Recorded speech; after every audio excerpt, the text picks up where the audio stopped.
and speaker is Sophie Medlin. She is a well-recognized consultant dietitian, director of CityDietitians, and is the chair of the British Dietetic Association for London. Sophie has expertise in gastrointestinal and colorectal health. She worked in acute hospitals specializing in gastrointestinal diseases before moving into academia, where she worked as a lecturer at King's College in London. Sophie is a go-to spokesperson for media when it comes to evidence-based nutrition, regularly featuring in print, broadcast, and social media.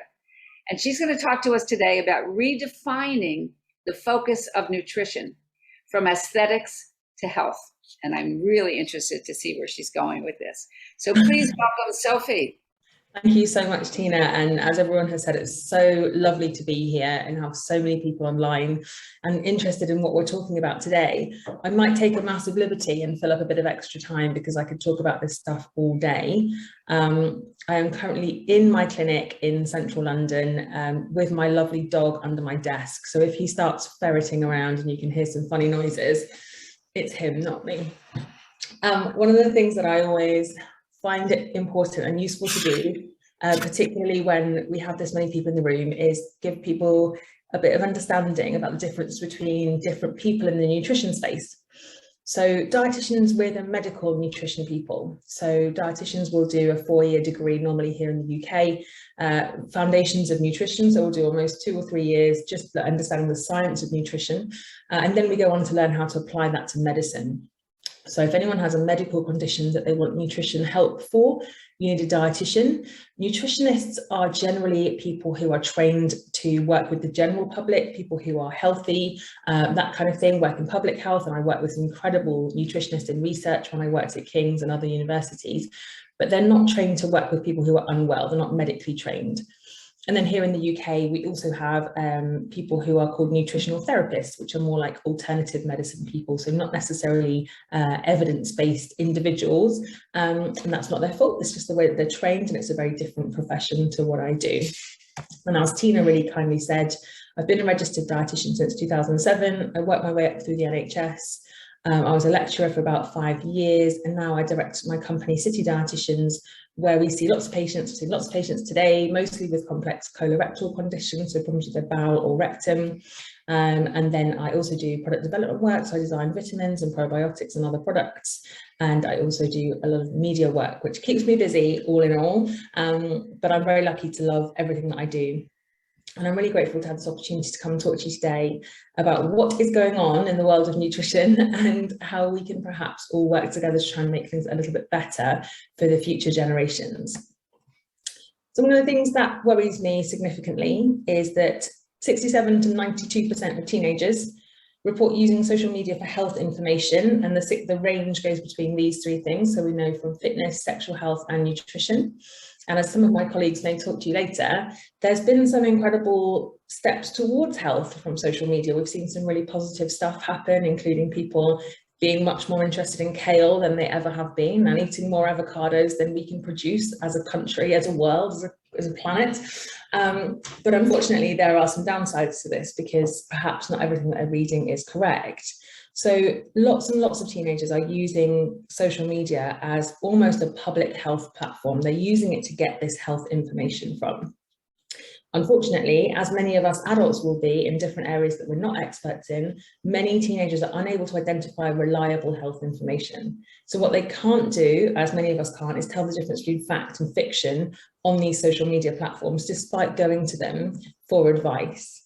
And most teenagers will use social media above any other platform. So they're not going to the NHS here in the UK, so the public health boards and things like that. They're very much going to social media to get their questions answered about nutrition, sexual health, fitness, and all of these places, which leads us on to whether that is a reliable place to get information from. Really important to remember that nutrition is really complex. It's a really complex field. Every organ of your body is affected by everything that you eat. And I don't say that to frighten people, because actually the human body is incredible at making sure you get what you need from your diet. Even if your diet's quite limited, you generally gravitate towards foods that are generally reasonably balanced. So actually nutrition is really complex, and so it's very easy for people to fall into traps of thinking that they know everything, particularly here in the UK, but I'm sure in other countries too. We have really poor nutrition education in schools, a really high public interest in nutrition, and that has really made social media this breeding ground for false information about nutrition. And what that looks like now to young people, and perhaps to the rest of us as well, is this idea that if somebody has an idealized body, and I'll talk a bit more about that later, if someone has an idealized body shape, so they're very slim or very curvy for women now, but curvy in very particular ways, or for men, if you have a six-pack and lots of bulging muscles and very low body fat percentage, that means that you're someone that people should take nutrition advice from. You're someone that should be, that's an expert in nutrition and people should be listening to. But of course, that's not the case, and I will talk a bit more about that later. So what we know about social media is that it's a breeding ground for these dietary trends. So some things that you may have heard of are clean eating, plant-based diets, detox diets, dairy-free diets, coconut oil, keto diets, the list goes on and on and on. And if you are in any way connected with social media, I'm sure that you've heard about lots of these things. Now, one of these stands out for me as being really important to point out as being different. Of course, plant-based diets are something that we should be supporting in many ways, including making sure that people are eating in an environmentally conscious way. What we find from the influencer community is people really encouraging people to go completely vegan without giving any advice on how to protect yourself from nutritional deficiencies, which groups of people perhaps aren't suited to a completely vegan diet due to other medical or nutrition issues. So we have lots of people pushing these ways of eating, or detox diets, which aren't a thing. Clean eating is not a thing. No one's invented that. That was just invented by influencers.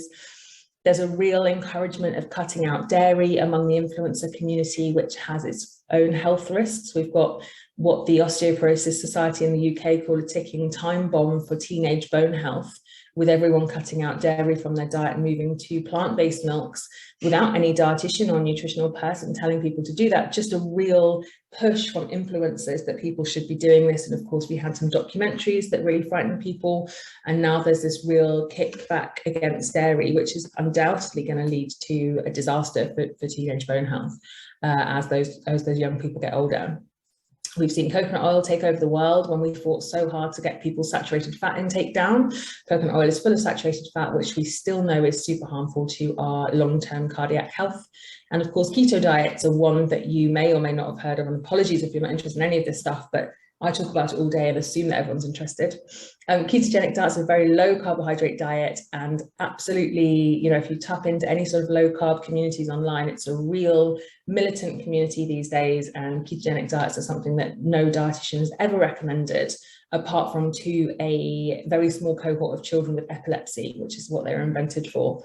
So just to sort of give you a flavour of some of the things that we're constantly trying to battle in this world. And every week I get called up by a journalist who says, can you comment on this weird and wonderful new diet that Jennifer Aniston's following, or so-and-so's following? They're inventing everything different every day. It's so hard to keep on top of it. But there are always these loud voices in nutrition online telling people that this is what they should be doing, this is going to change their life, it's going to solve all their problems. And actually, no one from a public health level has ever recommended any of this stuff. It's purely social media trends driving this forward. So in terms of accuracy, and if we were in a room, it'd be lovely to see a show of hands, but how many people are at how much research, how much nutrition information online is, or on social media is actually accurate? Well, we know from the UK study that research from the University of Glasgow shows 90% of UK social media influencers' weight management advice and general nutrition advice is incorrect. So when we pair that with how many teenagers are going to the internet for advice on weight management, on nutrition in general, we can see how likely it is that they are going to stumble across bad advice, dangerous advice, and how unlikely it is that they're going to come across evidence-based and safe advice. I just wonder, I wish again I could ask you, is it a surprise? Is that something that you consider to be surprising, or is it just something that you think, yeah, I can imagine that's quite right? Ask yourselves and perhaps think about your own algorithm that you're consuming.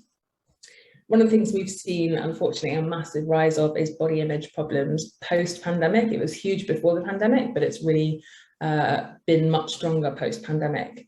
And what we know is that 20% of adults and 40% of teenagers say that images on social media cause them to worry about their body. Poor body image is caused by exposure to idealized and unrealistic bodies, not just through social media. Previously, it was always through magazines and things like that. Now it's much more focused on social media, and it's much more in your face than it ever used to be. And of course, many of these images are edited, airbrushed. The influencers aren't declaring that. They are filtered. All sorts of things going on that make women feel that their body should be that shape and size. If we think about the most famous Instagram family, the Kardashians, all of them have had a wild amount of plastic surgery done on their faces and on their bodies, a lot of which they deny, and yet they hold themselves up as examples of what young people or anybody could achieve from their body if they just work hard enough, if they just exercise enough, if they're just dedicated enough with their diet. And that's completely false information. Their pictures are edited, airbrushed, their bodies are changed surgically, and that's causing significant, not just them, of course, but that whole culture is driving huge body image issues among young people. Social media massively applies pressure to match an ideal body shape. And of course, unfortunately, now this isn't just affecting women, it's hugely affecting men. One of the reasons there's been in the UK an absolute epidemic of eating disorders referrals that we cannot keep up to date with or up with in hospitals, let alone in outpatient settings where people are slightly less sick. But between 2016 and 2020, rates for referrals to eating disorders have doubled, and this has doubled again since the beginning of the pandemic. And what we think is very closely linked with this is the increased social media use that we've seen at the beginning of the pandemic and throughout the pandemic, particularly amongst this 16 to 24 age group. And what we see online is these body ideals, these highly trained, surgically advanced and edited bodies. They're now the goal for many people. Young people in particular don't necessarily recognize that they've been heavily edited or airbrushed or enhanced surgically. People think that this is what these women are born with or these men are born with in terms of body ideals. So it's a six-pack, thigh gap, large glutes. There's nothing that people can achieve there easily without being very restricted with their diet or having won the genetic lottery, as I like to say. What we know is that most women achieve a six-pack at around 16 to 90% of body fat, but most women lose their fertility if their body fat percentage moves below 22. So most of the women with six-packs and heavily defined abs that young people are aiming towards through social media won't have a period. And these sorts of things are affecting men as well, with a loss of libido, low testosterone happening amongst young men who are also aiming for these very low body fat percentages. We also have a condition now coming through which we call muscularity-oriented disordered eating, or MODE. It's massively on the rise. It previously only really affected men because it was only men that wanted to be really muscular and really, really lean. Women wanted it to just be the thin ideal, as thin as possible. But now many women are swapping anorexic behaviors for MODE, which is what happens is they believe their behaviors and their bodies are now healthy because they're so muscular that they think that's a positive thing, and young people do too. And online, if anyone's interested in screening themselves or people around them, there is a really strong and really positive muscularity-oriented eating test, which includes a lot of the things that you'll see glorified by social media, including having a strict diet plan, regular meal prep, not eating foods in restaurants, having a cheat day, being anxious about not having enough protein in the house, all of these things that are really glorified on social media that are completely aesthetics focused and actually are disordered and nothing to do with health at all. And the sad thing is that Facebook knows, you may have seen this report come out, but Facebook knows that Instagram is toxic for teen girls. They know from internal corporate data that was leaked by one of their workers that they make eating disorders and body image issues worse for 1 in 3 teens, and that teens blame Instagram for increases in the rate of anxiety and depression, and 6% of suicidal teenagers blame Instagram. And they've done absolutely nothing about it since they collected their own data and reported on themselves in 2019.